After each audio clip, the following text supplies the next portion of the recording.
Okay, now we have Cincinnati coach Wes Miller with us. Coach, we'll let you get comfortable and start us off with some general comments. Yeah, well, first off, guys, we're thrilled to be a part of this league. I mean, look at this and the job that the Big 12 has done just with this event. It's exciting. I'm so glad three of our players are here to participate and see this. It just kind of shows you that we're in a first. Yeah, Odie's waving to me back there, so thanks, O. But this is a first-class league in every facet. That's been obvious from the first moment we joined in any interaction I've had. I'm so excited about our commissioner and the things that he's doing to take this league even further. He thinks about it differently. He's ahead of the curve, and so I'm excited about that. And then from a basketball standpoint, guys, as coaches, we're competitors. And listen, this is the best college basketball league in America. It's undisputed in recent history. And so it's neat and exciting to be a part of that. We haven't experienced it yet, and so will there be some adjustment? Absolutely. But like we talk about freshmen all the time, freshmen have adjustments to college basketball. There's no way around it. Some make the adjustment quicker than others, and I believe I have a group and a team that can make the adjustment quickly. I hope we do, but I think you have to recognize when you're entering a league of this caliber that we haven't experienced. There's going to be some things that we just don't understand yet, and we're going to have to learn and adjust on the fly. And I say that because I have such respect for the programs and the coaches in this league. Okay, our first question for you, coaches, on the first row. Please remember to give your name and your affiliation. Keegan Nixon with Bearcat Journal. Coach, you had an update or a lack of an update for us 2 weeks ago about Aziz and Jamil, and I was just checking if there's been any movement on either side in the waiver process. Yeah, I'm Aziz and Jamil. For those who don't, Aziz Bandego, Jamil Reynolds, 2 second-time transfers that have waivers with the NCAA. They were denied on the first round last week. We got the news last week. I can't remember the exact day now, but they were denied at the staff level. I think I've learned more about this process than I thought I ever would or cared to, but now it'll go to, we submit an appeal, and it goes to the appeal committee in the NCAA. Listen, we're very discouraged by the news last week. I think the issue at hand is not, and I don't want it to get lumped together, the issue at hand isn't whether we should have restrictions for second-time transfers. That's not the issue with this situation. That's a totally different subject. The issue at hand here is that we have 2 players, and there's others out there in America that were given guidance when they were making life decisions last spring to transfer, and they were given guidance and guidelines by the NCAA as a path to play. They felt that they met those guidelines. They made life decisions based on that. At the University of Cincinnati, we feel as strongly as you can possibly express that they meet the guidelines and standards that were laid out directly by the NCAA. I expect them to be cleared to play because they meet those guidelines. Out of respect for these 2 young men, I won't talk about their personal business, but I know the situation with both of them deeply. I know their waivers deeply, and I understand the guidelines laid out. They meet those. It's undeniable. So I have hope that through the appeals process they'll be cleared. I expect them to be cleared, but I'm concerned. I'm concerned that about how that'll affect them. Certainly it'll affect our team, but how will that affect young people that were led to believe something based on guidelines by a massive institution if they're not clear? How will that affect their mental health? Like that concerns me on a much deeper level. So we'll keep you up to date, but I'm hopeful that they'll be cleared through the next round of appeals. Okay, we've got 2 on the front row. The first one will be over here to your left, Coach. Scott Springer, Cincinnati Enquirer. Outside of Aziz and Jamil, you had a secret scrimmage. I don't know how much you're allowed to say. I know some of the results, some of the numbers, but can you just give a general opinion of how the team played? And then also the Nike Jumpman unis come out last night, and that seemed to get everyone pretty fired up.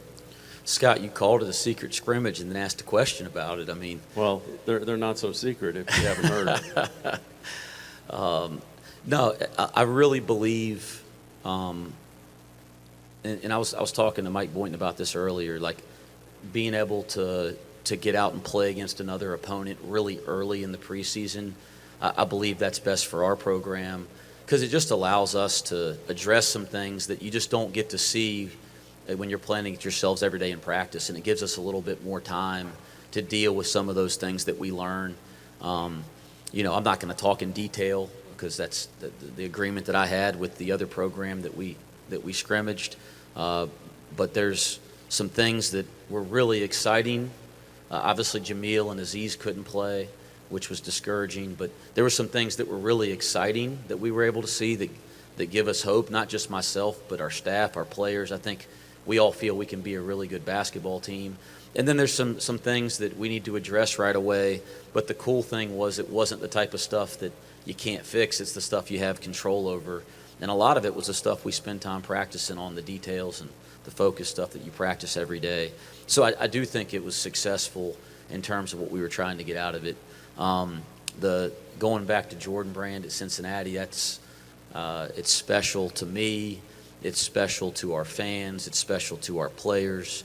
It's special to the kids we're recruiting, not just because, let's face it, this is the best brand there is in sports, but there's also some nostalgia at Cincinnati being one of the original Jordan Brand schools in college basketball back in the 90s. So for many reasons, it's really exciting to be back in the brand, and our program will do everything we can to represent the brand the right way. Coach, right here on the front row in the middle. Ryan Roberts with Riverfront Cincy. You added 7 new additions to this year's roster. How does the positional versatility that you have allow you to continue to develop the identity of your program? Yeah, the additions were important. The first thing we're entering this league, and as I've said, I'd be foolish to say I understand a league I haven't coached in, but from what we could see from a distance, this is a league of talented kids, talented coaches, and mature players, experienced players. So it was important when we added players, we added guys with some experience.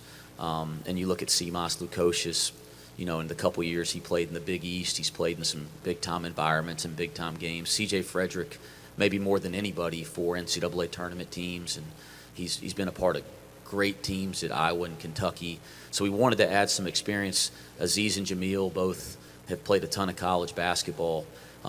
That was really important. And as you mentioned, depth is really important. Like, we love the returning guys. I think sometimes this time of year, you talk so much about the guys coming into the program because people don't know them yet, especially your fan base. We lose sight of the most important thing is the guys that you retain. And that's why, Odie and Vic and John are here with me today, because I tell you what, it's harder and harder in college basketball and the landscape we have now to retain guys. You can be really different when you get guys year after year after year. And, we have a number of guys that return, but we have 3 guys that are here with me today that have been with us the last 2 years, the 2 years that I've been at Cincinnati. That's meant a lot to our team because they're really good players. They've had success at Cincinnati, but they also understand not just what we do, but how we do it and the standard at which we do it, and they want to hold others to that standard. So there's so much value in the retention piece. But, yeah, we have depth now. We have talent across the board, and I do think we have lineup and positional versatility for sure. We got time for 2 more questions. First one will be on in the middle, Coach, on the third row. Hey, Coach. Kevin Sweeney from Sports Illustrated, right in the middle.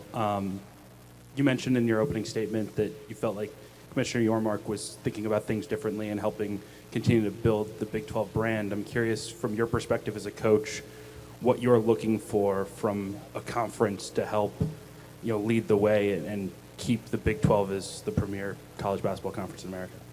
Yeah, I'll twist it around on you a little bit, but I think from my perspective, we have to do our job at Cincinnati. And our job is to to put the best program that we can possibly put together game after game, year after year, at the most competitive possible level, but doing it within the values of this league, within the values of our institution and our community. And I think if we do that, we'll follow the lead of Commissioner Yormark and the league of the ways that we can evolve within the league. But we got to do our job here, and we're working hard every day to do that. Okay, our last question's here on the front row in the middle, Coach. Neil Meyer with the Front Office News. You talk about a guy in John Newman who missed last season due to an injury. Just talk about what you were able to see from him this summer and this offseason heading into the season following the injury. Well, John is so important to our program. He was honestly, it was a massive loss last year. He probably had the best preseason of any player on our team last year. So in our secret scrimmages and things of that nature, nobody performed better than John. He was kind of the glue going into last year. So when we lost him the first week of the season, it had a massive effect on our team. And we figured out how to adjust and evolve. It took a while, but we obviously had less of a ceiling without John. So getting him back is a big deal. He's had a really healthy summer, a really healthy fall. We've limited his reps and limited some of his practice time just to protect him a little bit. He doesn't like that because he's ready to go. He's 100%. But I think we're just trying to be smart with him because he's such an important part to our program and our team. As people that have followed him, whether it was in his time at Clemson or his first year here playing for us at Cincinnati, I think he's one of the best defensive players in the country at his position. And then is a guy that just kind of does all the little stuff to make a team and has evolved his skill set over the last year as well. Okay, Coach, thank you very much. Sure. Thank you. Good luck to you this season. Thank you.